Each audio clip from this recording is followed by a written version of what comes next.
Hi guys, इस video में मैं आपसे डिस्कस करने वाला हूँ serial in parallel out shift register. अगर आपने मेरा इंट्रोडक्शन टू शिफ्ट रजिस्टर्स और serial in serial out shift register वाला वीडियो नहीं देखा तो पहले वो देख लीजिएगा। इसको समझना बहुत ही आसान रहेगा। ओके, बहुत ही प्यार से समझाऊंगा, ध्यान से समझिएगा। शुरू करते हैं।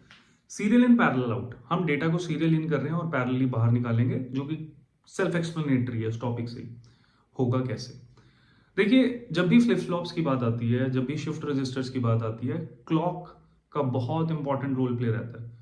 क्लॉक के बिना फ्लिप फ्लॉप कुछ नहीं कर सकते। ठीक है, तो अगर शिफ्ट रजिस्टर की बात कर रहा हूं मैं, जहां पर एक से ज्यादा फ्लिप फ्लॉप कनेक्टेड हैं टू स्टोर मल्टीपल बिट्स, है ना, क्योंकि फ्लिप फ्लॉप ने तो एक ही बिट को स्टोर करना है, या तो 0 को करेगा या 1 को। अब आप चाहते हैं कि मैं 4 बिट्स को एक साथ स्टोर करूं, तो भैया 4 फ्लिप फ्लॉप एक साथ लगाने पड़ेंगे। ठीक है, और उनको कंट्रोल करना पड़ेगा क्लॉक से। ठीक है, वही देखते हैं। तो पहले क्या करते हैं, हम 4 बिट शिफ्ट रजिस्टर की बात कर रहे हैं बाय डिफॉल्ट। तो हम 4 फ्लिप फ्लॉप एक साथ आपस में कनेक्ट कर देते हैं।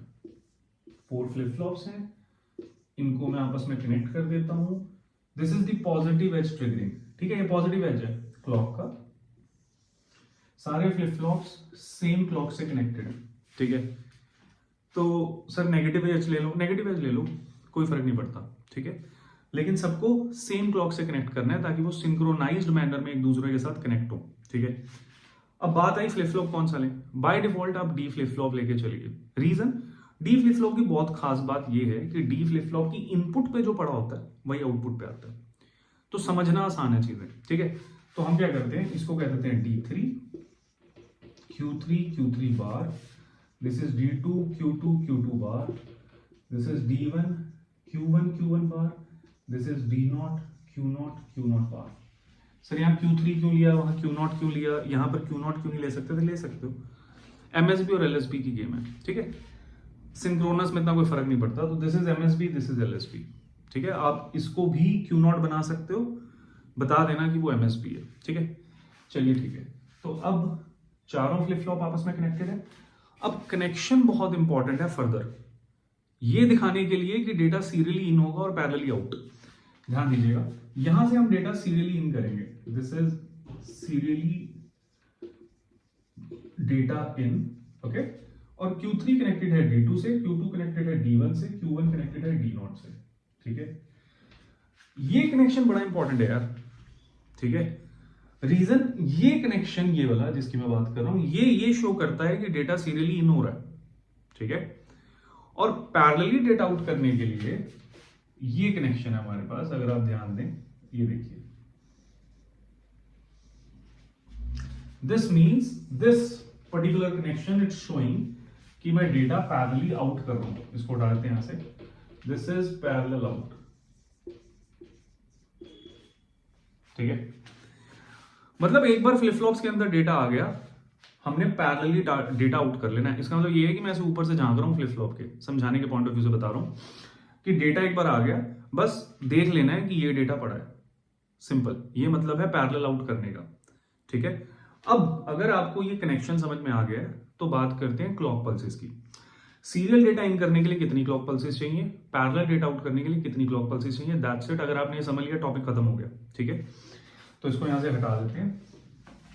चलिए ठीक है, तो क्लॉक पल्सेस के पॉइंट ऑफ व्यू से समझते हैं। ठीक है, वैसे सीरियल इन करवाने के लिए डेटा आपको 4 क्लॉक पल्सेस चाहिए। मैं ऑलरेडी समझा चुका हूं अपने पुराने वीडियो में, serial in serial out shift register, बहुत अच्छे से वहां समझाया। थोड़ा सा आइडिया यहां भी दे देता हूं आपको। ठीक है, बट मैं यहां पर क्लॉक पल्सेस के थ्रू नहीं समझा रहा हूं, मैं ऑलरेडी वहां समझा चुका हूं। एक बार वो वीडियो देख लीजिएगा, आपको समझ में आ जाएगा। ठीक है, तो मान लीजिए आपका डेटा है, फॉर एग्जाम्पल ये 4 फ्लिप फ्लॉप ही है। ठीक है, और मान लीजिए डेटा है 1011। This is the data we have, जिसको मैं सीरियली इन करवाना चाहता हूं। तो मुझे कितनी क्लॉक पल्सेस चाहिए? ठीक है, ये 4 फ्लिप फ्लॉप्स हैं और मुझे इसके अंदर ये डेटा एंटर करवाना है। ठीक है, तो गाइस होगा क्या, इनिशियली सारे फ्लिप फ्लॉप 000 है। ठीक है, मतलब क्लियर्ड है। ओके, हमने क्लियर असिंक्रोनस इनपुट का यूज किया है, उसके बाद हमने इन सबको क्लियर कर दिया, सब 000 है। ठीक है, अब मैंने क्लियर को डिसेबल कर देना। नाउ अब ये डिपेंड करता है आप डेटा MSB से एंटर करवाना चाहते हैं या LSB से एंटर करवाना चाहते हैं, उस हिसाब से शिफ्टिंग ऑफ द डेटा होगी। ठीक है, अगर आप डेटा एमएसबी से एंटर करवा रहे हैं तो दैट मीन्स आप इस साइड से एंटर करवाएंगे, यहां से डेटा एंटर होगा, ठीक है। 1011, तो ये इस तरह से एंटर करेगा, ये आपका लेफ्ट शिफ्ट है। और अगर आप एलएसबी से डेटा एंटर करवा रहे हैं, ठीक है, तो आपका राइट शिफ्ट होगा। ओके, ये आपकी मर्जी है, आप कौन सा शिफ्ट कंसिडर करना चाहते हैं। तो मैं यहां पर राइट शिफ्ट, सॉरी, मैं यहां पर लेफ्ट शिफ्ट कर रहा हूं डेटा को, ठीक है। तो मैं यहां पर डेटा एलएसबी से एंटर कर रहा हूं, ठीक है।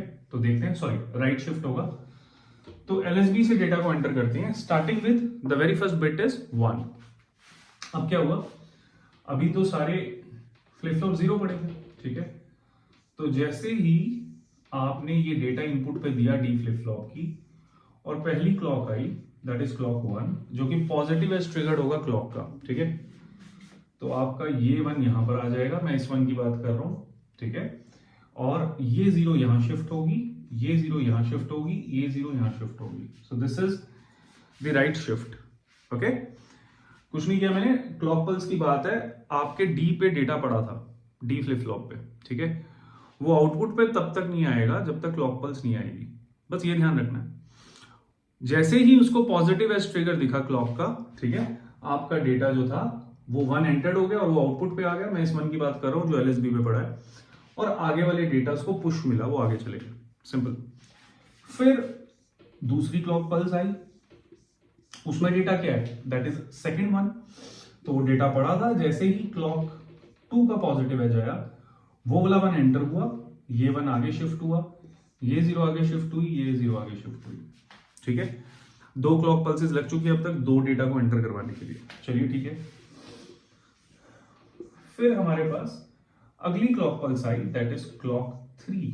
अब क्या होगा, ठीक है, 1100 एंटर हो चुका है, अब मुझे 0 को एंटर करवाना है। तो जैसे ही मैंने 0 को एंटर करवाया, 0 एंटर हो गई, ठीक है। ये वाला 1 आगे पुश हो गया, ये वाला 1 आगे पुश हो गया, और ये वाली 0 आगे पुश हो गई, ठीक है। So now the data we have 0110. Now I need one last clock pulse, that is clock 4. Okay, जिसमें मेरे पास डेटा पड़ा है 1। तो जैसे ही मैंने उस 1 को यहां किया, ये 0 यहां, ये 1 यहां, ये 1 यहां, आप देख सकते हैं चारों फ्लिप फ्लॉप के अंदर डेटा आ चुका है 1011। Total number of clock pulses 4। n clock pulses, n stands for number of flip flops. अब बात यह है कि पैरेलल डेटा आउट करने के लिए कितनी क्लॉक पल्सेस चाहिए। होपफुली आपको ये समझ में आ गया होगा, ठीक है। इसको हटा देते हैं। जब सारा डेटा एंटर हो चुका है, ठीक है, तो पैरेलल आउट करने के लिए आपको कोई क्लॉक पल्स नहीं चाहिए। बस इस चीज का ध्यान रखना चाहिए, आपको इस चीज का ध्यान रखना है, पैरेलल आउट में आपको 0 क्लॉक पल्स चाहिए।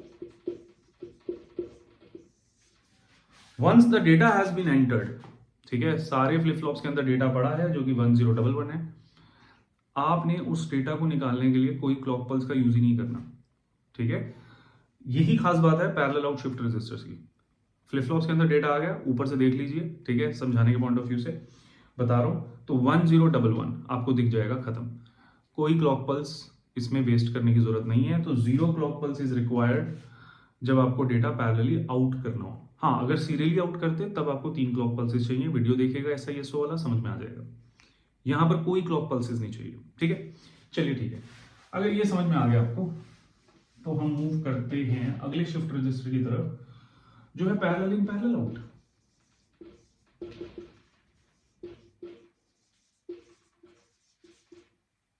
ठीक है, अब फ्लिप फ्लॉप्स को कैसे कनेक्ट करना है आपस में, ये इंपॉर्टेंट है, और पैरेलल इन पैरेलल आउट का कनेक्शन कैसे दिखाना है, ये इंपॉर्टेंट है, ठीक है।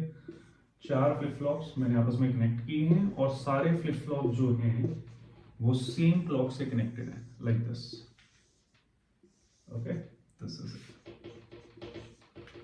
सो इसको कह देते हैं, this is D3 Q3 Q3 bar, this is D2 Q2 Q2 bar, this is D1 Q1 Q1 bar, and this is D2 this is D0 Q0 Q0 bar। अब पैरेलल इन करना है, पैरेलल आउट करना है, connections are very important. अब आप इनको आपस में कनेक्ट नहीं कर सकते, अगर आपने कर दिया हो तो सीरियल इन बन जाएगा, ठीक है। आपने करना क्या है, देखिए इस तरह से कनेक्शन है, ये आपस में कनेक्टेड नहीं है, ठीक है। इसको हटा देते हैं, अगर आप ध्यान दें, so what is happening here, ये जो मैंने कनेक्शन बनाया, ये देखिए, ये डेटा को पैरेलल इन करवाने के लिए, यानी कि चारों फ्लिप फ्लॉप्स में डेटा एक साथ जाएगा, पैरेलल ही तो इन करवाना है। पहले क्या था, पहले आपको जीरो को डालना पड़ता था, वो पहले वाले डेटा को पुश करती थी और फिर नया वाला एंटर होता था, ठीक है, चाहे वो जीरो हो चाहे वन हो। जब भी आप क्लॉक पल्स पे वो डेटा को डालते थे, जितने भी डेटा पड़े थे वो आगे पुश होते थे, राइट शिफ्ट या लेफ्ट शिफ्ट, उसके बाद आपके डेटा एंटर होते थे। बट अब यहां पर वो केस नहीं है। जब आपको पैरेलल इन करवाना है, आपको सारे डेटास आप भेज सकते हो with in one clock pulse, ठीक है, बताता हूं कैसे। और यहां से आपके आउट हो जाएंगे, देखिए Q3 इसको इधर कर लेते हैं लाइक दिस, Q2 इसको ऐसे कर लीजिए, दिस इज Q1 और दिस इज Q0। आप इसे ऊपर की साइड भी बना सकते हैं, जस्ट डिस्टिंग्विश करने के लिए कि यहाँ पर पैरेलल इन है और यहाँ पर पैरेलल आउट है, ठीक है, ताकि आप अलग अलग इसे देख सकें। और यहाँ पर ये है पैरेलल आउट। तो आपको ऑलरेडी पता है, जब भी मुझे डेटा पैरेलल इन करना है, सॉरी पैरेलल आउट करना है, तो उसके लिए तो कोई क्लॉक पल्स नहीं चाहिए। एक बार डेटा एंटर हो गया, zero clock pulse is required. आप देख लीजिए ये डेटा पड़े हैं फ्लिप फ्लॉप्स के आउटपुट पे, बात ही खत्म। क्वेश्चन ये है, पैरेलल इन करवाने के लिए कितनी क्लॉक पल्सेस चाहिए? मैं ऑलरेडी बोल चुका हूं, सिर्फ एक। रीजन, क्योंकि सारे फ्लिप फ्लॉप्स में डेटा इंडिपेंडेंटली एंटर हो रहा है, ओके, शिफ्टिंग की वहां पर जरूरत नहीं है, ओके। इसको हम एक एग्जाम्पल से समझते हैं। Connections are very important. मान लीजिए आपका डेटा है 1011, आपको इसको पैरेलल एंटर करवाना, ठीक है। This is my clock and this is the positive edge of the clock. Positive edge इसलिए ले रहे हैं क्योंकि सारे फ्लिप फ्लॉप्स मैंने पॉजिटिव एज से ही कनेक्ट किए, ठीक है। अब क्या करते हैं, ये डेटा पड़ा था 1011, मान लीजिए डेटा इस तरह से पड़ा है, ये डेटा पड़ा है आपके D3 पे, ठीक है, starting with D3 that is 1। फिर ये डेटा हमारा पड़ा है लेट्स से D2 पे, ओके, देन अगेन ये पड़ा है हमारा D1 पे, 1 है, और ये पड़ा है हमारा D0 पे। ये डेटा पड़े थे इनपुट्स पे, ठीक है गाइस। अभी ये आउटपुट पे नहीं आएंगे, रीजन, क्योंकि अभी तक क्लॉक का पॉजिटिव एज आया नहीं है, ठीक है।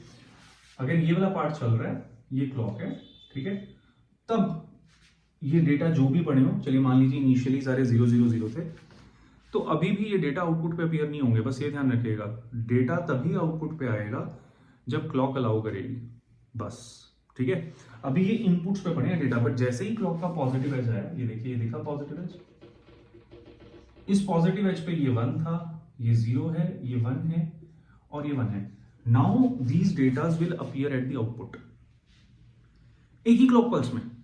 रीजन, क्योंकि पैरेलली एंटर कर रहे हैं। तो जैसे ही पहली क्लॉक पल्स दिखी, फर्स्ट क्लॉक पल्स, जितने भी डेटा थे वो फ्लिप फ्लॉप के अंदर स्टोर हो जाएंगे और आउटपुट पे होंगे, और वहीं से आप उनको पैरेलली आउट कर लीजिए। तो उसमें तो कोई क्लॉक पल्स ही नहीं लगी, एक क्लॉक पल्स में एंटर हुआ और जैसे ही एंटर हुआ आपने उसकी आउटपुट पे उसको देख लिया, तो क्लॉक पल्स तो कोई लगी नहीं ना। तो यानी कि पैरेलल डेटा इन करने के लिए आपको 1 क्लॉक पल्स चाहिए। एक तो चाहिए ना, जब तक पॉजिटिव एज नहीं होगा ये फ्लिप फ्लॉप्स के अंदर नहीं जाएंगे और आपको आउटपुट पे नहीं मिलेंगे। और पैरेलल डेटा आउट करने के लिए आपको 0 क्लॉक पल्स चाहिए। That's it guys, this is all about serial in parallel out and parallel in parallel out, ठीक है। होपफुली आपने वीडियो को एंजॉय किया होगा। Thank you.